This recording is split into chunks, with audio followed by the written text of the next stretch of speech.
The fault. We believe that all men are created equal. To the magnificent mosaic that is America. From radio beacon to radio beacon. I have a dream. Change has come to America. Believe me. Help is on the way. Knock, knock. Who's there? It's a figment of your imagination. Randi Rhodes Show. Turn up your mind.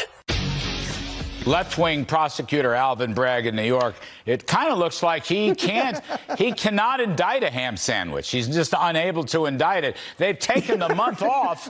Charlie, you and I would love to take the month off, but unfortunately we have to work for a living. Does it look like Trump's going to, it looks like Trump will not be indicted, but what do you think? Finally, we found a jurisdiction where ham sandwiches are safe. This guy can't indict a ham sandwich. This is CNN Breaking News. We have major breaking news, indeed historic breaking news right now. CNN's Kara Scannell is in New York for us covering this story. What are you learning, Kara? Well, Wolf, three sources tell me, and my colleague John Miller, that a Manhattan grand jury has indicted former President Donald Trump in connection with the hush money payment scheme. This indictment is under seal, according to sources, and the exact charges are not yet known at this time. But this investigation has been going on for a long time. The decision to move and seek and get an indictment of a former president is the first time that has been done in U.S. history. This could have a significant impact on the presidential campaign. But as I said, we do not know the exact charges yet. We expect those charges to be made public in the coming days. And at some point in the near future, former President Trump will have to come to this courthouse and be arraigned. Happy Indictment Day!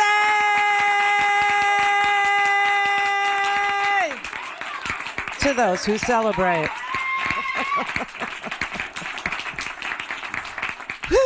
Okay, so this is just the beginning. This is the first one. I'm not thrilled that this is the first one, but it's just the first one.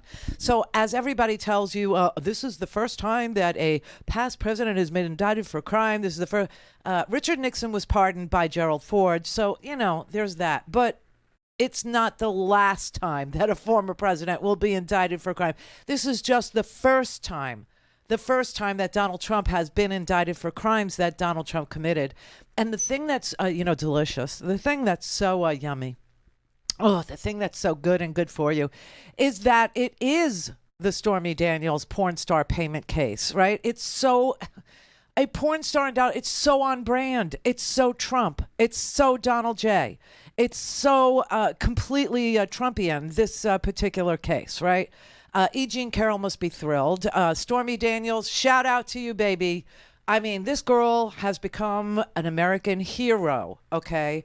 Not only did she do the thing, not only did she do the dirty, not only did she do the nasty with this dude, oh, God, which is, above and beyond the call of duty, really. It is just like, who would do it? Certainly, I mean, everybody's like, who? Not me. Well, she did. She did. And then she lived through Michael Avenatti. I mean, this is like the Murdaugh guy, right? This is just like that case where, monies were collected on behalf of a client, but the monies were never paid to the client, or the monies were paid in a small amount to the client, and the client had to, go through legal hoops and jump through, craziness to get to the point where, hey, where's my money kind of a thing. And then Donald Trump sued her. And I think she had to, agree to pay him. I don't know that she ever did, but had to agree to pay him because Michael Avenatti was her lawyer. And now because of her tenacity and because she never, ever stopped telling the truth about the payment, about who she got it from, about the check, the documents, the receipts, showed them, had them. Now we have an indictment. Now, like I said, this cannot be, this is not going to be the end. I mean, Fani Willis in Georgia, she's got a phenomenal case. She has what is likely to be the case that puts Donald Trump behind bars for the rest of his damn life, okay? I mean, he's an old man now. He's, 76, almost 77 years old, you know what I mean? Oh, he's probably calling Weisselberg right now, to help him, ask questions about how does the 76-year-old navigate prison? How do you do it? How do you survive? How do you get there? And Weisselberg, he just dumped his lawyer. And so I don't know that this is just about the Stormy payment. In fact, it better not be. Because, you remember I told you, right now I'm just marinating in the joy of knowing that Donald Trump has to sit there all weekend and not know what he's charged with and then surrender himself. He's going to travel to New York on Monday to surrender himself. And in the midst of all of this, he actually wiped Ron DeSantis' chance of ever being president right off of the chessboard. Do you know that? This was a beautiful thing. Ron DeSantis will never be president of the United States of America because Ron DeSantis, this little, goober, this little go-go boot wearing, hullabaloo dancing, a little fascist, the little dictator that he is, that wears, white boots to a freaking Florida hurricane. He is now known as a dictator, minus the tater, although he looks like a tater. But the guy tweeted out last night, swear to God, this is the governor of the state of Florida, okay, which is shaped like a dictator without the tater, or a gun pointed to your own head. You decide, you pick, you choose. But he tweeted out last night that he would not extradite Donald Trump should Donald Trump fail to surrender himself to the courts in New York for an arraignment, right, for a reading of the charges and an arraignment, right? If Trump refused to do that and literally became a fugitive of the law in the state of New York, we have a constitution. It's called the United States one. Yeah, the United States Constitution is what governs this particular situation. When you have a criminal in one state who refuses to surrender because he's in another state, the other state has to, under constitutional mandate, under I think it's Article 1, Section 4, subsection 2. You could check it out yourself. But you have to recognize another state's jurisdiction. You have to recognize that another state has indicted somebody. And you have to, extradite them. Ron DeSantis said he wouldn't do it. He has just shown himself to be somebody who hates the United States Constitution, and based on his political future, he will pick and choose which parts of it he actually acknowledges apply to him. It's very sick. It was very sad. It was really disgusting. It was a mockery. It was a disgrace of the Constitution of the United States. But he said he would not. It's required by it's Article 4, Section 2. Sorry. Okay. Article 4, Section 2. Thank you. I wrote it down. I just have too many papers in front of me right now because one of the things that I have in front of me is a debunk of all of this. This has never been charged before. Crap. Okay. The right wing is sitting there telling you this has never been charged before, because what we think this is so far, we don't know, but what we think this is so far is 34 counts of business fraud, 34 counts of, reporting in your business documents erroneous things. And there's nobody has ever been charged in New York with that. That's never been charged. Well, looking at New York's past felony prosecutions for falsifying business records, which Just Security, that great website, Just Security, bothered to do, they provided a table of full details of many dozens of examples, okay, many examples of cases that they identified, okay, and I'm telling you, there's just a sampling here in the Just Security document of at least a dozen cases of felony prosecutions for falsifying business documents. People of the state of New York versus Jose Aguilar Dubon, also known as Sadie Dubon, also known as Alejandra Ortiz in 2022. People of the state of New York versus Scott Kirkland, February 2022. People of the state of New York versus James Garner, November 21. People of the state of New York versus Jose Palmer. People of the state of New York versus Jason Hawley. People of the state of New York versus Christina Murphy. People of the state of New York versus Barbara Freeland. And Barbara Freeland, she was convicted for falsely claiming on a food stamp application that a young adult lived with her. Fell under that felony statute, okay? So, could we not listen to the lying crap that comes out of the mouths of the Fox pundits? They are all on trial as of 2 weeks from now in the Dominion case. And we know they lie. All things Randi at RandiRhodes.com. Go for launch. Speaking truth to power, the Randi Rhodes Show.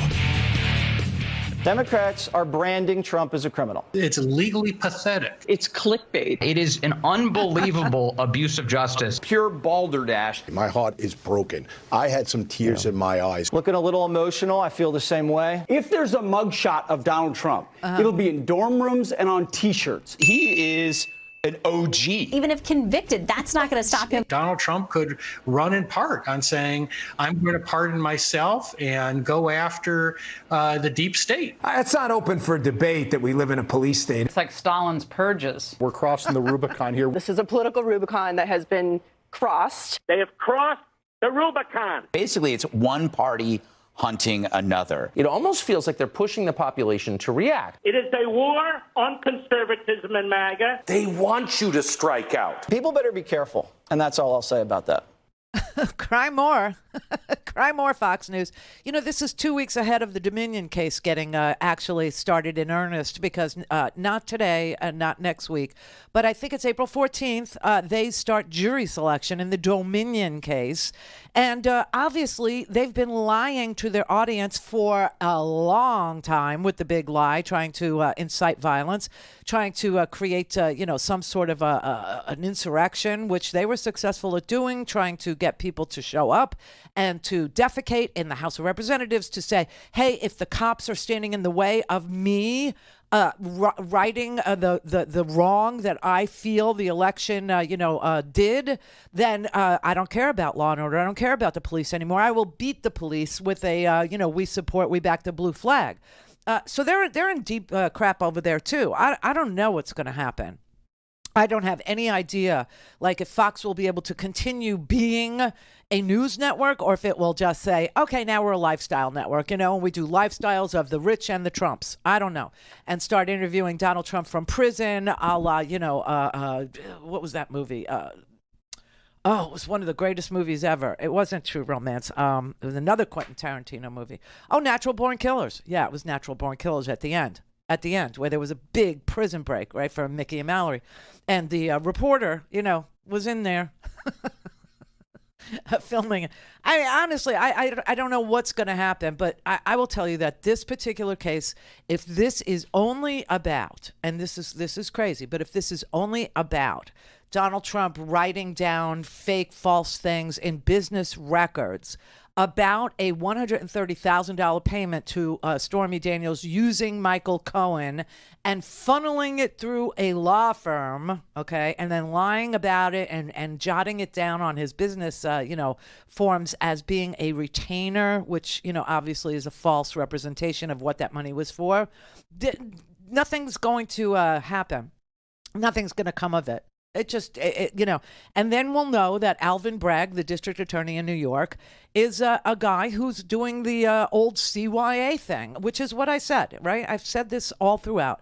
I haven't talked about it. People were, sitting on this, for 2 weeks. They were talking about what happens, and he said he's going to be indicted. He's a liar, too. So remember, I told you, they've hijacked the news cycle for the last 2 weeks. And I said, when he gets indicted, I will talk about it.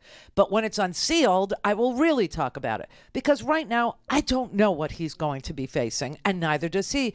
And so the only joy for me is that he doesn't know either, and he's sitting there ruminating. He's sitting there marinating in his own juices, knowing how guilty he is of so many crimes, and he's just wondering which ones, are included in this particular indictment.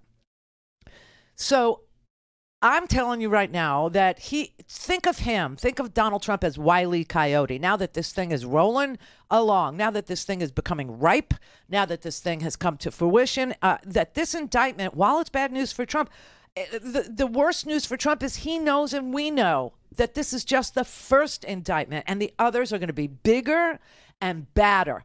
Fani Willis is about, not just, lying, to the state legislature with Rudy Giuliani misrepresenting fraud to the state legislature, which is also a crime, but conspiring with Rudy to have him go and do that. So then it becomes a conspiracy. Then it becomes, I'm guessing, a racketeering, influence, corrupt organization kind of a charge. And she likes RICO charges. She likes it a lot. And, she's got a tape. She's got a phone call tape with this man on tape saying, I need you to rig the election for me. I need you to find me, and intimidating people and saying it's not, you wouldn't be smart for you not to do it, Brad. Also intimidating, the inspector of the election, this woman, and threatening the lives of, Ruby Freeman and Shay Moss, her daughter, forcing them to have to leave their homes till after the inaugural. I mean, she's got a case that includes such vast and serious charges, everything from trying to obstruct official investigations into phone calls where he's literally trying to rig an election, to fake electors and actually finding them and sending Rudy down there to lie to the legislature. I mean, she's got a big badass case down there, and in a weird way I wish she would have gone first. I really do. But she didn't, and this is the one that we have, and we don't know what we have yet. So I'm just liking the fact that no one knows what they have, including Donald Trump, including, Junior. Oh, Junior's so hopped up. I mean, his Coke dealer must be just celebrating now. I mean, the money's just going to flow this weekend. And he's literally, Junior, sitting on, a Rumble or whatever, his thing is, saying, this is communism. No, you know what this is, Donald Jr.? This is the brand that is your family. This is so on point for your family to get popped because of porn star payments. I just want to be clear. You think the person most excited about the indictment is Junior's Coke dealer? Yes. Yes, I do. Just want to be clear. Yes, I do. I think his Coke dealer is counting money in a machine. Can't even do it by hand anymore, okay?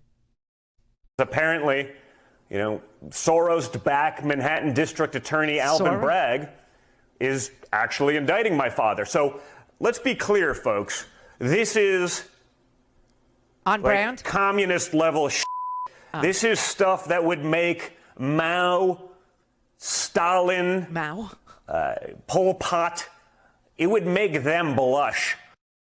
I'm sorry. Are you saying your father, should be charged for mass murder or genocide? I mean, what do you actually say? I can't even follow him. He's just so cracked out of his head. It's Soros backed. Okay, so you know what? Soros is 92 years old, and he managed to put out a statement today about this anti-Semitic trope. He said he doesn't know Alvin Bragg. He doesn't know him. He never gave him any money. What the hell is it? This is all, signaling to the white supremacists. You better get violent. You better, it's just, but listen, the hits are going to keep on coming, people, like a litany of complaints at a Trump rally, okay? I mean, he is going to be hit with indictments the way Wile E. Coyote gets hit with boulders and anvils and pianos and safes and rockets and, trucks. I mean, every time this guy sticks his head up, every single time now, he's going to get hit with something new. This is just the beginning. Don't forget Jack Smith. Jack Smith has 2 cases, okay? One is espionage, okay? The documents case is literally an espionage case. And the other one is inciting violence on January 6th. Connect. To speak to Randi, call 561-270-3844. 561-270-3844. When he surrenders on these charges, and I am told by my sources that this is 34 counts of falsification of business records, which is probably a lot of charges involving each document, each thing that was submitted as a separate count in a couple of matters. So he would surrender to the district attorney's office. Now, presumably, that would happen at the district attorney's office. He'd be taken upstairs to the detective squad. He'd be fingerprinted and photographed, mugshot.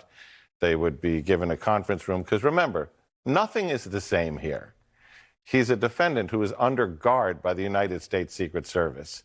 I can't remember in history that ever occurring before. But his detail will be with him. Presumably, they would put him in a conference room and say, all right, you're now booked, and your information's being entered into the system. Now we'll have an arraignment judge. They'll bring him to the arraignment judge, and he'll be released on his own recognizance. Okay.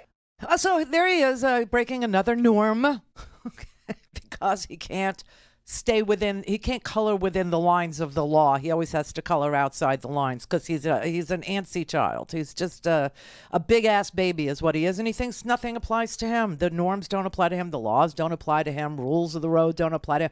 Nothing applies to him because, he still thinks he's president, right? I mean, he's been exerting executive privilege, for various people like Mark Meadows, who the judge said, no, you're going to testify. Mike Pence, no, you're going to testify. Oh, you want to use the speech and debate clause? Okay, check this out, Mike. Check this out.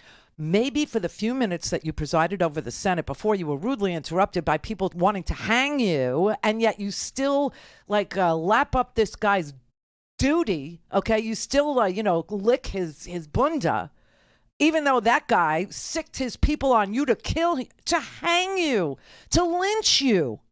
And brought their own gallows, by the way. This wasn't just, hyperbole. This wasn't just a hyperbolic fit of pique where they were saying, hang Mike Pence. No, they were prepared. They actually did prep. Okay? And Mike Pence, well, I'll invoke every privilege that I can think of, including the speech and debate clause. But you're a part of the executive branch. Yes, but when I was presiding over an official, proceeding of Congress, the certification of the election, I was acting as president of the Senate. Therefore, the speech and debate clause, which is part of the legislative branch of government, now applies to me. So the court said, all right, because this is what courts do. You talk about splitting babies. That's what courts do, okay? The court said, well, all right, here's what you can do. You have no executive privilege. He ain't president anymore, and so, it's not his privilege to give or to take. It's Joe Biden. And Joe Biden said, no, not going to claim any privilege to protect you from anything, you slimy little fetid, rotten, spineless ferret. Okay? But the speech and debate clause, fine. For the brief moment that you tried to certify the election and then were so rudely interrupted for many, many hours, you have no obligation to tell us what was going, what conversations you had. So so Mike Pence has to testify. Mark Meadows has to testify. Alyssa Farah had to testify. I mean, there is no one that was successful in exerting executive privilege as a protection.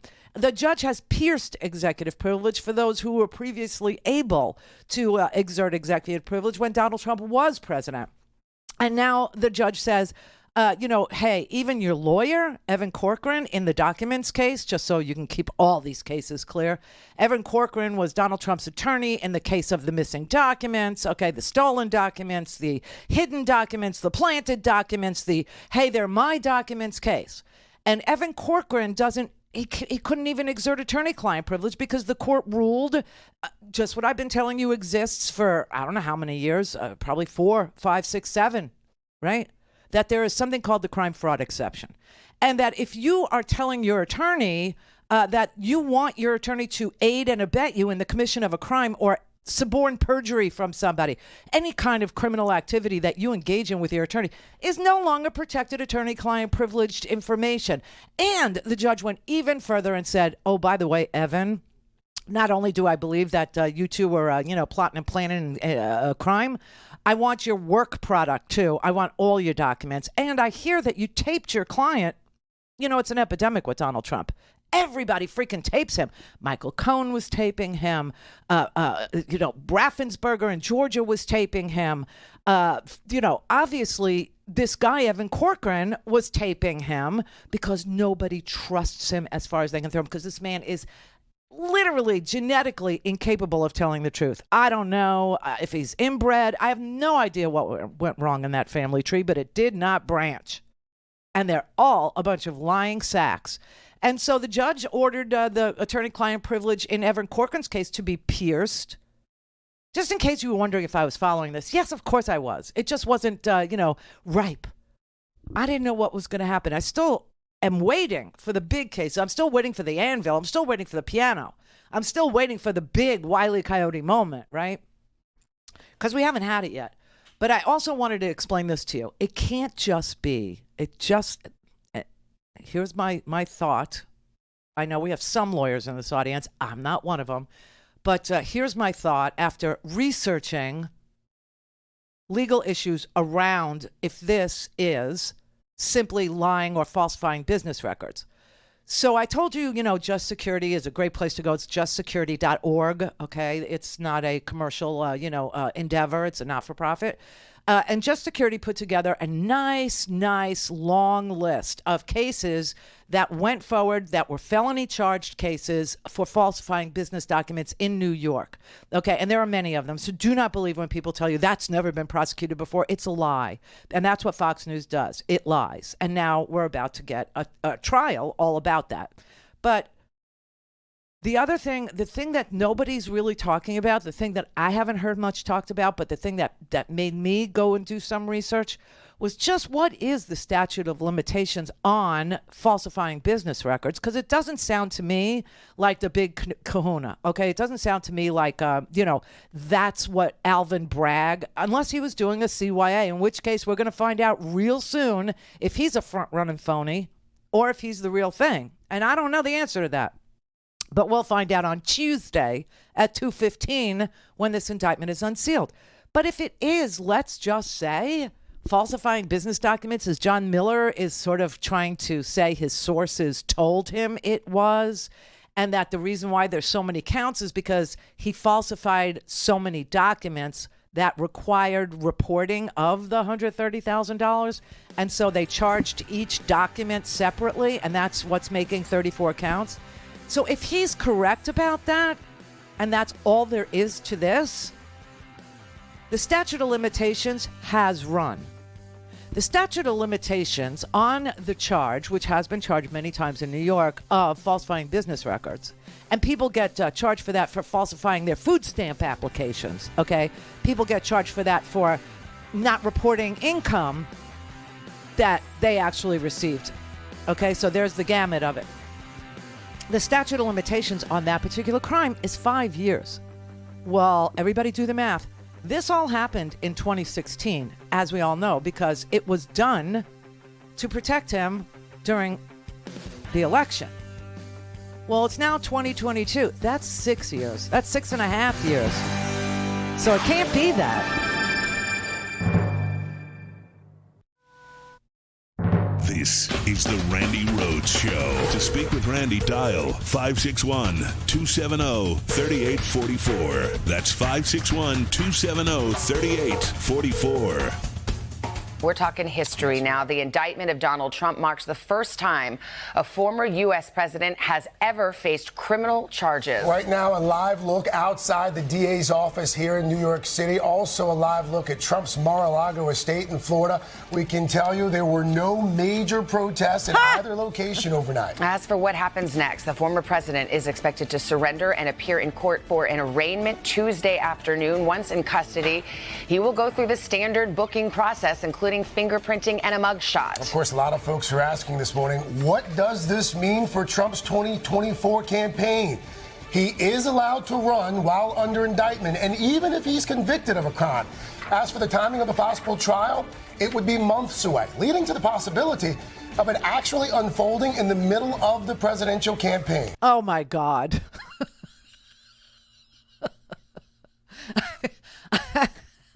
I did a spit take when they said that this morning on the Today Show. I actually went, oh my God, I didn't even think this could, because it does take forever for courts to convene and seat a jury and, get all the discovery done and then summary judgment and a directed verdict is required, all this stuff, right? It takes forever. It takes forever. Our justice system is as slow as molasses, and Donald Trump is a master of slowing everything down to a creeping crawl, right? And so, but when they said this could all unfold during the presidential, because it's not a barrier to entry to the presidency to be a convicted felon, let alone on trial to find out if you're, it's not a barrier to entry to be the president of the United States of America, or to be a member of the House, or to be a member of the Senate. You could be, as long as you're in the House 25 and in the Senate 35 and the president, right? And, naturalized American. Hey, no problem. Didn't even think about felonies. Didn't even think about, criminal activities, the likes of which no one has ever seen. Donald Trump. But yeah, I mean, it really, it could, oh my God. This is so Donald Trump. I wanted to ask you a question concerning the video that we came in on the last segment. And I'm just asking this on behalf of those of us who like to deal in the schadenfreude. What I was hearing is that we're not going to get a delicious perp walk out of this one. No. And I know I'm playing with house money. I got Bannon. I got Stone. They were awesome. But I'm not getting that here, am I? No, absolutely not. And let me just say this. As somebody who truly, truly loves this country, really, you don't want that. Because the rest of the world sees it too. And Steve Bannon, you can smell him through the TV screen. So, like no muss, no fuss. You know what I mean? Nobody cares He truly is Pigpen all grown up. Oh, just disgusting. Really, every time I see him, I could smell him. I mean, there are some people. And nobody cared about Roger Stone, by the way. He was pardoned by Donald Trump, and this was part of the criminal act. Oh, by the way, the reason why Roger Stone is somebody that we should remember what the court did in his case is this. Roger Stone kept threatening the judge and the jury members, right? And Roger Stone had to be gagged by the judge. And that's a serious thing because, especially with Donald Trump and his use of, his social media outlet, whatever the hell that thing is. But it's very important because people are going to start screaming about First Amendment and why isn't he allowed to speak? Listen, I doubt that there'll be a gag order on Donald Trump because there wasn't one on Roger Stone until Roger Stone started threatening the lives of people. Roger Stone started threatening all kinds of violence and the judge and really putting her life in harm's way by virtue of his social media crap. And so she had to gag Roger Stone. So people are wondering, will Donald Trump be able to incite violence over this? Well, meanwhile, I just got to tell you, I live down here, okay? And for those of you who really are loyal listeners of mine, you remember I used to be married to Jimmy. I'm not married to Howard, but I've been with Howard for 15 freaking years. But I used to be married to Jimmy, and Jimmy is a film and video production guy who owns his own company, right? In fact, a lot of the videos that you see on my show, Jimmy produces. Talented dude. Yeah, he's really super talented. He's a great guy. We're still best friends. His wife is my sister wife, right? So we're all cool. But Jimmy is down at Mar-a-Lago now working for a network. I won't say where, but, and he's telling me there's no one there. There's no protest. There's 5 people, okay, with giant flags walking around, and that's it. Nobody is going to put their lives on the line for Donald. But if Donald starts inciting, if he starts threatening a judge, if he starts threatening jury members who will be anonymous, you understand, for their own security, for their own safety and protection, because this guy knows no limits, none whatsoever. I mean, he's like every mob boss you ever heard speak or see act. And so if he starts that, then they will have to gag him. And I want everybody to remember that was the case with Roger Stone, too. It's the only reason why Roger Stone was in my mind today, because of the gag order question and whether or not it's something that I doubt that will happen up front.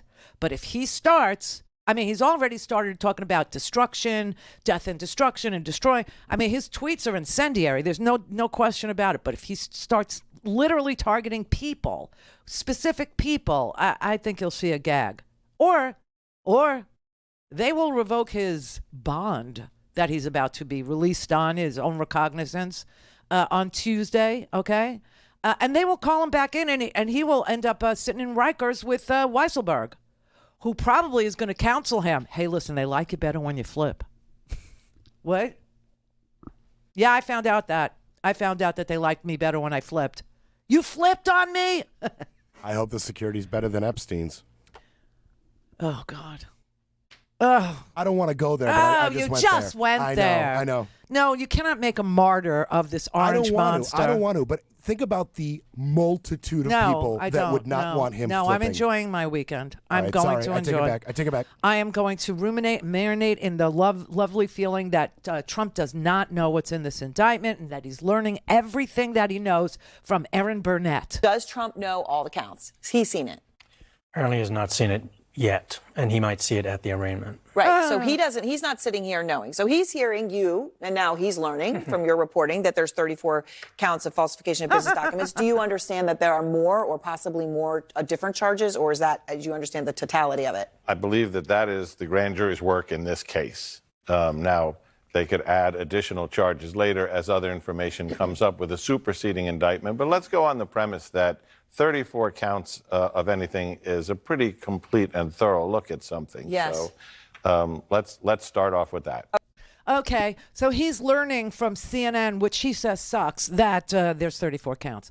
Now, that's what John Miller is reporting. That's what John Miller's sources are telling him. I don't know who his sources are. I don't know why they would be telling him what's going on in a secret grand jury proceeding. That's troubling in and of itself, okay?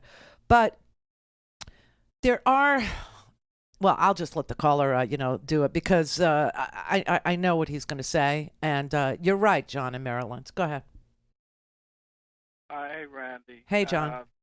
New York State law has a provision that if the defendant is continuously out of the state, the statute of limitations clock stops. There was also a stop clock law having to do with COVID.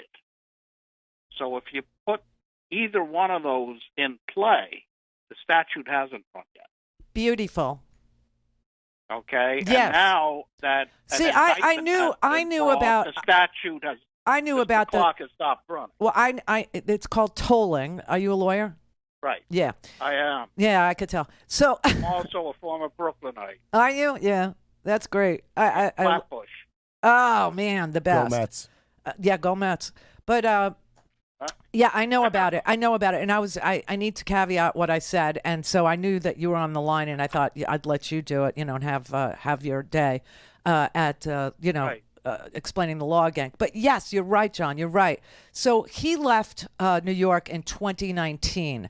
So what that means for a statute of limitations on a state charge is that the tolling, the clock stops tolling. It stops counting up the days toward the statute of limitations. Right. And so the statute hasn't actually tolled. It hasn't run because he's been out of the state since 19. So this is 22. Add 3 more years for the statute to be, not met yet. And so, yes, it's 6.5 years minus 3. He's within charging time. The other wrinkle is it sounds like there's a separate count for each check that was written because Cohen was paid off over time. Right. So each one of them would be a separate offense, and each one was done on a different month. Right. Spread out over a period of 2 years. Oh, 2 years. That's right. So, okay. I'm good. So you actually have like 24 different clocks running. Oh, man, John. This is great news. Thank you. You're welcome. I love your show. I love you. Thank you. I love you more. I really do. I love big brains. Howard's a lawyer. There's something about the law. I have an honorary law degree. That's it. That's what I got. But yes, he's right. And I knew he was right. And I needed to say that the clock stopped ticking for Donald Trump.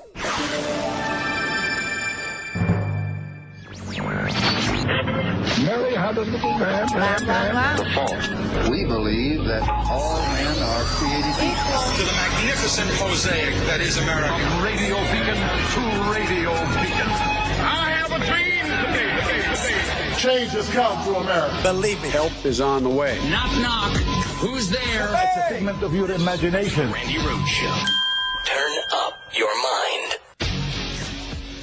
Well, if I were governor of Florida, I would not allow any Floridian to be hauled before some Soros-backed prosecutor in some blue city over politics. And I wouldn't make an exception to not protect the president of the United States. Ron DeSantis should be standing in the breach to stop any sort of extradition of President Trump from the state of Florida. And the fact that he's not doing so puts every Floridian at risk who could be the subject of a false allegation. I know Ron DeSantis well, he's a friend, but he hasn't been the target of false and persistent allegations like President Trump has. And so I don't think he really understands the nature of this fight right now. I think that it was a bit uncouth for him to take a jab at the former president. And there's a role for the governor of Florida here, I think, to stand up for our state, for the rule of law, and to push back against the Sorosization of the criminal justice system.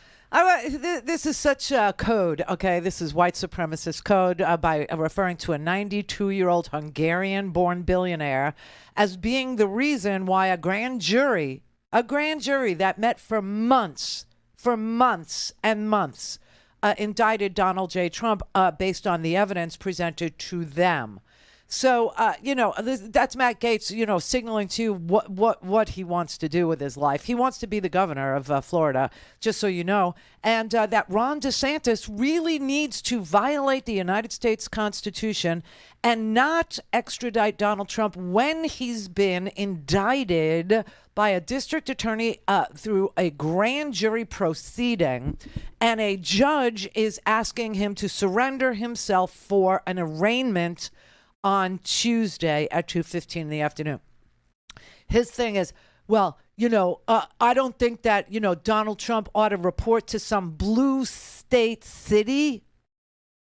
That's freaking New York you're talking about. That is where Donald Trump is from. Donald Trump is probably the quintessential New York mafia type, okay? He is a prototype of John Gotti. He is everything that New York, the seedy side, the dirty side, the ugly side is in New York. I'm a New Yorker. Everyone knows Donald Trump. Everybody's had a Donald Trump sighting. I've had many of them in my life. Many of them. I mean, I watched an entire Crosby, Stills, Nash & Young concert with him right behind me. Jessica and I were walking down the street on Fifth Avenue one day, okay? We were going into Tiffany's, to tell you the truth. Her dad had bought her a pair of diamond studs from Tiffany's, no less, because we're New Yorkers, for a birthday present years ago. And the back of the earring fell off. It was $75 to replace an earring back in Tiffany's. But Tiffany's is right next door to Trump Tower. So we ran into him on the street, and Jessica was like, well, look, it's the Donald. And he waved, hi, how you doing? Because he is the quintessential New Yorker. We're very friendly. Anyway, some random blue state has indicted him. Are you freaking kidding me, Matt? And Ron DeSantis needs to violate the United States Constitution in order to prove his loyalty to you and your ilk and your crazy caucus there in the House of Representatives. I mean, honestly, and he did it. DeSantis actually did it. He said he would not participate in the extradition of Donald Trump, which, by the way, he doesn't need to participate in the extradition of Donald Trump. You know what would have happened? And we still don't know. I mean, we pretty much have assurances that Donald Trump says, but he's a liar. Please take that to the bank, that he will surrender himself. He's saying this through Joe Tacopino, his attorney, that he will surrender himself in New York at 2:15 on Tuesday, that he's leaving here. He's leaving South Florida on Monday, and he will go up to New York and, spend the night in his, what he says is a 30,000 square foot Saddam Hussein decorated type mansion. Well, it ain't that, okay? It's 11,000 square feet, which in New York is a mansion, especially in a freaking building on Fifth Avenue. But it ain't 30,000. I mean, he lies about every damn thing. And one has to wonder if that's part of this indictment, too. The misrepresentation of what these buildings are worth, the business. And that's where Weisselberg comes in. Weisselberg is sitting on Rikers Island, one of the most dangerous prisons on this planet. He's sitting there because he pled guilty to, cooking the books for the Trump organization. And then the past week, he fired his Trump organization paid for attorney. I think his name was Gavanti, his attorney. And he instead hired a very skilled white collar, like a business fraud, white collar crime attorney who used to work, I swear to God, at the Rackets Bureau, which is what it was called in New York during the during the District Attorney Morgenthau's days. They used to have the rackets in New York, hence racketeering. Well, this guy that is now representing Weisselberg used to work inside the same office where Alvin Bragg currently is the district attorney. He used to work in that office running the Rackets Bureau for the district attorney. So he knows everything about racketeering. Why would Weisselberg switch lawyers and pay out of his pocket to this is like an epidemic. This is what happens to just about everybody. What's her name? Cassidy Hutchinson. Remember? She was represented by a Trump attorney, by a Trump, paid for attorney. And they were coercing her. They were, sort of intimidating her, telling her, no, you just say you don't recall. But I do recall. Well, just say you don't. And she fired that attorney. And then as soon as she got her own attorney, that's when she turned, into a witness for the impeachment, for the January 6th impeachment committee, and also for the January 6th, select committee. Remember that? And she was a Republican, a dyed-in-the-wool Republican, and she was very hesitant to speak to the select committee.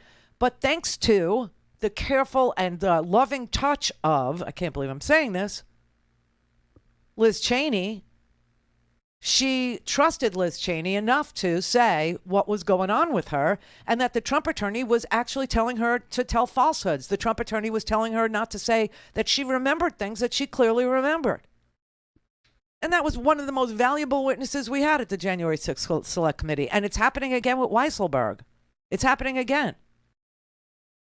Where they just throw... And you know who else it happened to? It happened to there's a producer in the Dominion case at Fox News who worked with Maria Bartiromo.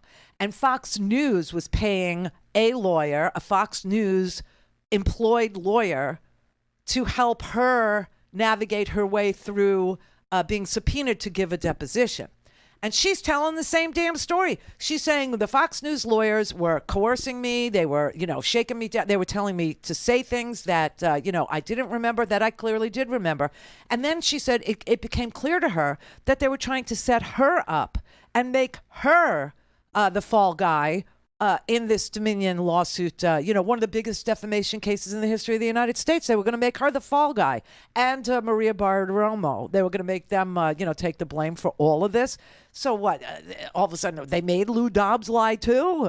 Maria Bartiromo, whatever her name is, she made Lou Dobbs lie. She made Hannity lie. She made Laura Ingraham book freaking Sidney Powell and Rudy Giuliani repeatedly ad nauseum, knowing that they were lying. It's all her fault. So she was like freaked out. On the first page of your lawsuit, you say, Fox News fosters a toxic workplace where truth remains a fugitive while female workers are verbally violated on almost a daily basis by a poisonous and entrenched patriarchy. Those are strong words. I stand by them. I stand by them. It's a patriarchy. It's a place where people go to have their lives destroyed. Her testimony is, hair raising, really. And she worked there on purpose and was willing to lie and did lie in her first deposition to keep her job. And that's what she says. That's what she says in this little sit down. Well, I lied because I wanted to keep my job. Oh, and the lawyers were, telling me that that's what I had to do to keep my job. I mean, that's coercion. You're not allowed to do that. But this is what goes on. All things Randi at RandiRhodes.com. Go for launch. Speaking truth to power, the Randi Rhodes Show. On the first page of your lawsuit, you say, Fox News fosters a toxic workplace where truth remains a fugitive while female workers are verbally violated on almost a daily basis by a poisonous and entrenched patriarchy. Those are strong words. I stand by them. After being denied a promotion, she moved to the Tucker Carlson show. Women were objectified. It was a game. It was a sport. Female politicians who came on the show were mocked. There were debates about who they'd rather sleep with. C-word all the time. But that's not the only reason she's suing.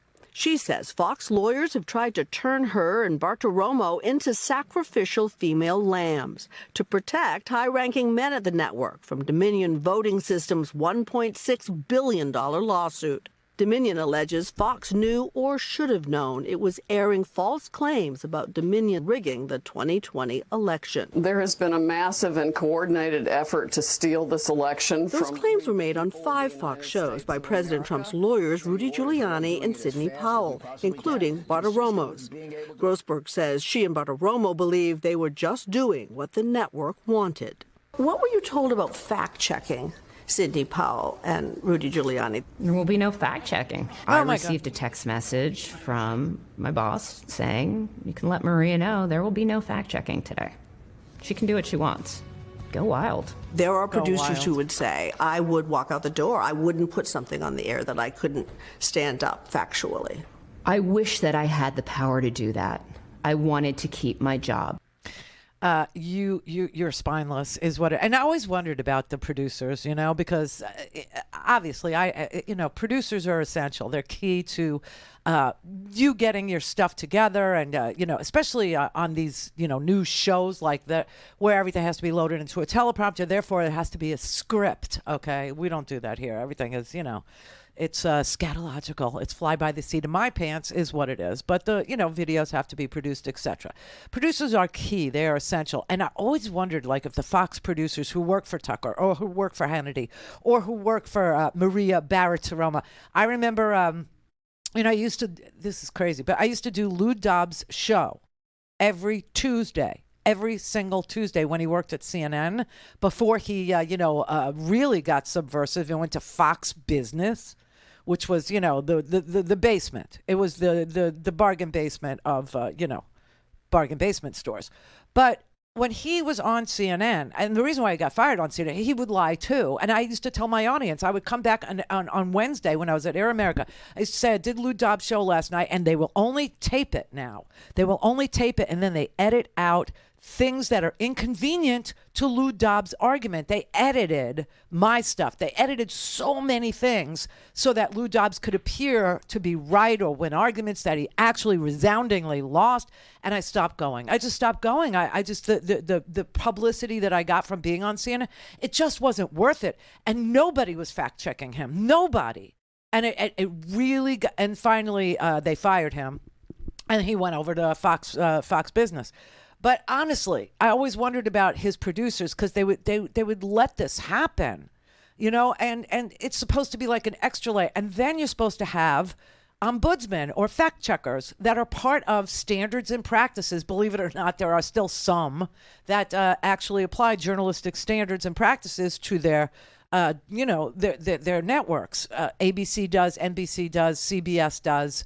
CNN does, even though you guys don't like it because the truth somehow you can't have the truth in your head. The cognitive dissonance with the lies, it's such a catastrophe in your mind. It's like a giant collision of worlds, the fake fantasy world that Trump builds for you and tells you can actually live in, and the real world where you can't survive because you believe that Donald Trump didn't break any laws, or you believe that Donald Trump isn't a liar, or you believe that there's a deep state, and it ain't Donald Trump.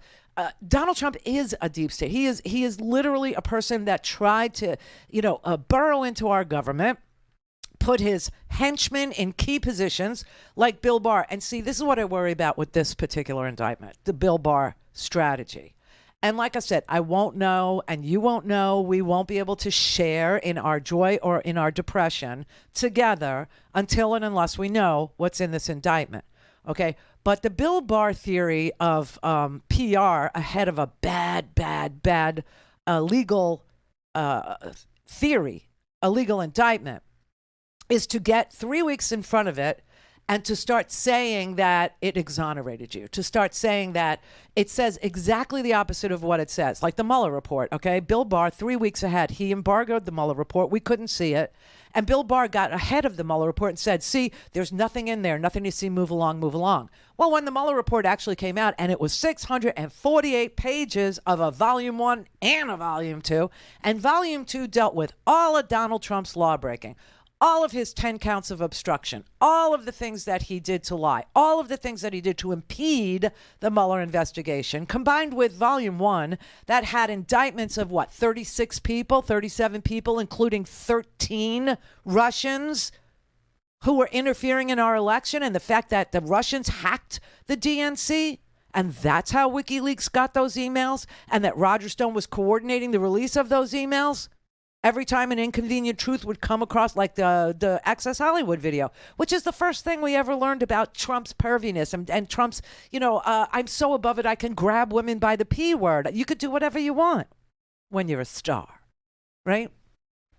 So it's like, a beautiful ironic circle that this might be, the place where he actually goes to jail. But I don't know. I don't know, and I won't know.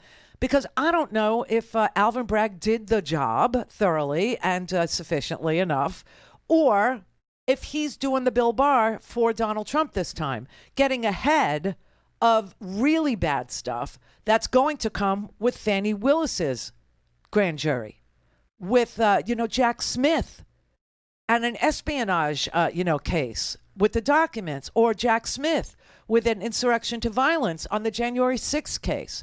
The election fraud that occurred in Georgia, the taped phone call. I don't know. We have to wait and see. But I will tell you, whatever comes out of Fox News, please do not believe them. Because, you now have a producer who was willing to do this work. She knew what she was putting on the air was lousy journalism. She knew what she was putting on the air was false. She knew what she was doing was giving ammunition to angry people each and every day. And she said, that's my job and I'm going to do it. And she literally testified in a deposition falsely. And now she's kind of sorry because she got rid of the Fox News attorney who she's accusing of coercing her, got her own attorney, and her own attorney is saying, I have never seen anything like this. I have never seen, lawyers do anything like this. The stuff that we have proof of that encouraged her to lie, that coerced her into lying. I just never saw it before. So I just caution you. Stay away from that swill. Stay away from that stench.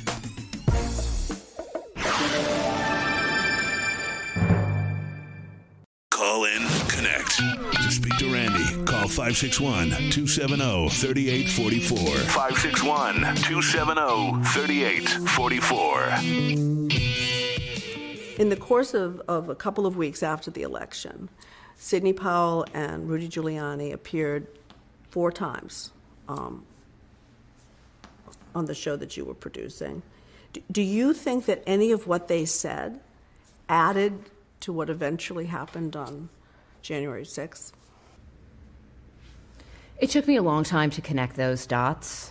I don't think that we'll ever quite know that for sure, but I do know that Rudy Giuliani and Sidney Powell gave Fox viewers and the American people false hope that this election could be overturned. It wasn't just giving them false hope that they could overturn the outcome. It was also saying that the election had been rigged. I mean, that's what they were essentially saying over and over again. The election had been rigged. I almost don't, looking back on it, think it's so much about politics as it is about a major corporation programming for ratings that they don't necessarily understand impact people's emotions and get them upset and get them outraged to where they want to take action. And that's a great, great responsibility that's not being considered. She doesn't think that Fox News and Rupert Murdoch and Lachlan Murdoch and Suzanne over there and Hannity and Tucker, that they understand that they're riling people up to get them to do violence for a political party. I don't think it's so much about politics. Think again, honey. Now, the thing with her is she did swear out a false deposition, and now she says that the Fox News lawyers, after you give a deposition, all my heart, I hope you never, ever, ever have to give a deposition in any matter, in any legal case for the entirety of your life. I have done it so many times. It's horrible. And it's long. They can keep you for 8 hours each day, and they do. And there's your lawyer, if you're being represented, can't object to anything in the deposition except for the form of the question, meaning it's too confusing. That's it. Other than that, you have to answer every question, every single one, no matter what. Even if you don't know, you have to say, I don't know. I'm sorry. Could you say that louder? I don't know. Oh, you don't know something. The snide, snarkiness, the nastiness. Oh, God. But anyway, she gave a deposition. Now, after you give a deposition, you have, I think, 30 days. And I guess different states would be different. But I think in New York, where I was deposed many times, you have 30 days to amend it. You have 30 days where you get a copy of the transcript. You and your lawyer supposedly sit down, go through it, which, by the way, keeps the clock ticking on the lawyer, right? So they get paid by the hour. And you have to go through 8 hours of transcripts each day. Yeah. So anyway, you have a certain amount of time, let's say 30 days, to amend it, to look at it and amend it and say, oh, I didn't mean to say that, or I misspoke. Like today I misspoke. I misspoke twice, and already my email box was filled with people telling me, it's not 2022, dear, it's 2023. And twice today, you said it was 2022, and you just said it again. It's 2023. And I have to send an email back to you saying, you're right. Such a valuable contribution to the show. Because I misspoke. And that happens in depositions very frequently. And so what you have is a chance to amend it. Anyway, she says that the Fox lawyers wouldn't give her a copy of her deposition for 5 months until after, her deposition was, done. And that the time to amend it had passed. So that they were sure that the lies that she told at their urging would stand. And that if she went to court and was confronted with her own lies that she told in deposition and like had a change of heart at trial or, all these many months and years later when it finally gets to trial, lawyers will take out your deposition and jog your memory about what you said under oath, 5 years ago. It's a heinous process. It's ugly. But she said the lawyers at Fox wouldn't give her deposition, so she couldn't even amend it. And her now lawyer, Jerry Filipatos, I guess is his name, he said, I've never seen anything like it. He said, this type of preparation that they engaged in and the way they manipulated her goes way beyond the pale of anything I've ever experienced, okay? Now, that's saying a lot because it's New York, which is a giant media market, and lots of defamation lawyers toil and work, and lots of people get sued, and lots of journalists get sued, and lots of celebrities get sued, and lots of celebrities sue other people for, what they write about them. And he said he's never seen anything like this. She says she now feels terrible, because one of the answers she gave that was that she said she would have changed was when Dominion filed, they filed one of her answers in their court filing, and she said she was asked if she felt it was important to correct false claims made on the air, and in her deposition, her answer was no. She doesn't. In her deposition, she testified under oath that she doesn't feel it's important to correct false claims made on the air on the show that she's producing. She said, quote, now, she says, I feel terrible because I knew that I was bullied, intimidated, and coerced into saying that just to keep my job and stay at the company. I made the decision to keep my job so that I could keep paying my bills. And then she said, when she saw Rupert Murdoch in his deposition confirm her suspicions, when he said, remember this one part of the media coverage we got the day that Rupert Murdoch went to testify, and we got a glimpse into what he was testifying to. She said she knew that she was being thrown under the bus because Rupert Murdoch, when asked whether or not Maria Bartiromo and Tucker Carlson and Sean Hannity endorsed the lies, Murdoch testified they endorsed. She said she took that to mean that her and Maria Bartiromo were being thrown under the bus. I find her extremely willing to lie, cheat, and steal to keep her job at Fox News. I just feel like this was her motivation, and that being a good journalist or being a good producer was not even, on the list of things that she thought she was doing there. She just thought she was there apparently to get people riled up. And now she when she's asked a very basic question, like, do you feel like what you were doing there was she said, no, I didn't even think it was political. I just thought it was the company wanted, people riled up because that's what kept them watching. Give me a freaking break. She worked there for 5-6 years. So anyway, this is what's going on over there. And now they're all incensed. They're incensed, I tell you, that Donald Trump falsified his business records and is actually being indicted for doing that. Why? It's Pol Pot, everybody. It's Stalin. Wait a minute. Is Alvin Bragg starving 6 million people in Ukraine? Because that's what Stalin did, okay? Somebody look it up. The Holodomor? I mean, just is Alvin Bragg the head of the Khmer Rouge now? Because that's what Pol Pot was. Literally a terrorist. I mean, honestly, I don't know. This is the Randi Rhodes Show. To speak with Randi, dial 561-270-3844. That's 561-270-3844. A lawyer settled a civil case with a woman? How many civil cases has Bill Clinton settled with women? How many civil cases have members of Congress settled with women? We were told by the Democrats in the media that your private life's your private life. Everything was consensual. Now, all of a sudden, consensual is a felony? And they're literally prosecuting the former president over sex? Sex? Sex which Donald Trump denies. He claims he was extorted. The left has been saying they want to get the government out of the bedroom. They just kicked down the bedroom door. What?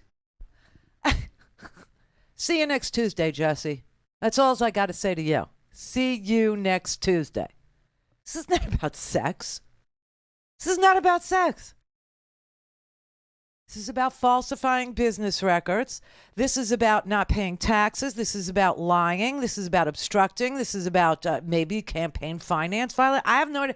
It's not about sex.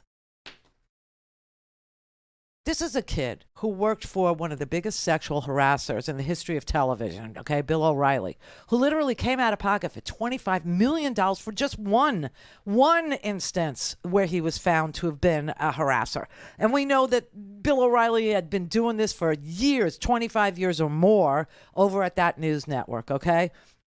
I told you I've been to Fox parties with the Fox girls who are barely legal. I mean, they're literally just barely legal.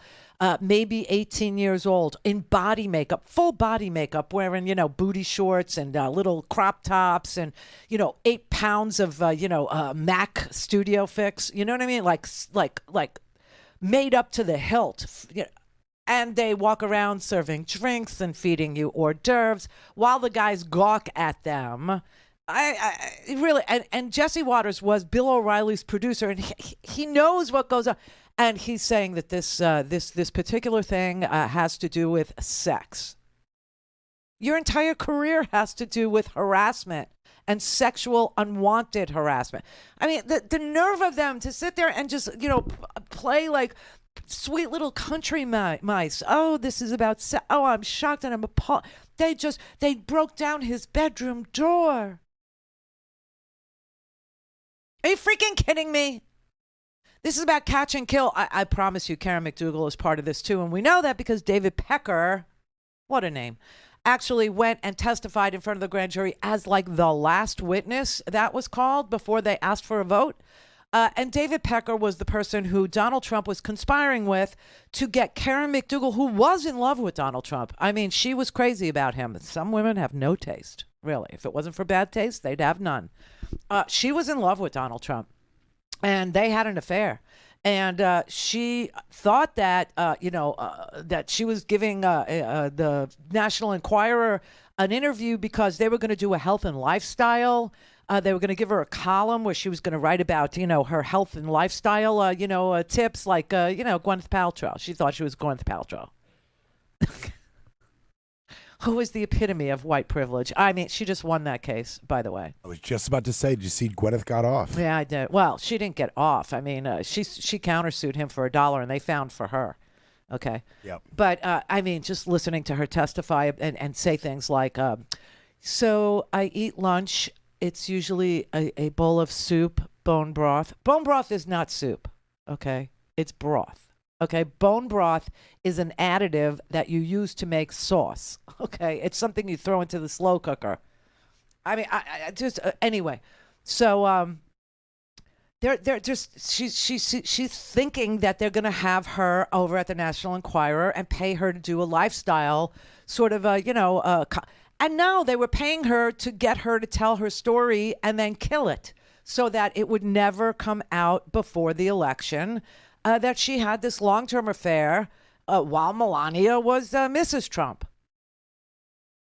It's just the whole thing. It's not about sex, you moron, or you lying sack. I honestly, they're just trying to. This is just like with Donald Trump and the documents. Okay, I don't have any documents. Oh, I do? Well, they must have been planted. They planted them. A George Soros paid Department of Justice. They planted. They're mine. They're my documents. I own them. You can't make me give them. I mean. And people just follow along. They just keep rolling with the cult. They just keep going as the story, changes and shifts and it becomes like a triangle becomes a circle. Okay, I was always a triangle. No, now I'm a circle. Oh, it's now a hexagon. I'm a hexagon. I've always been a hexagon. It just shapes it, and they go right along with it. What is the power that freaking thing has over people? It's like, the kids with the TikTok. They just scroll and scroll and scroll and scroll and scroll. I'm losing one of my girlfriends to Reels. It's all she does. Karen, Reels, one after the other, after the other, after the other. Because she retired. And now she just does Reels all day. Dean in L.A. Good afternoon and happy Indictment Day, Randy. Oh, thank you. Oh wait. As Donnie calls it, happy Indicating Day. Yes, he's been indicated, everybody. And you know why he did it. Vindicated. He was trying to write vindicated. Yeah.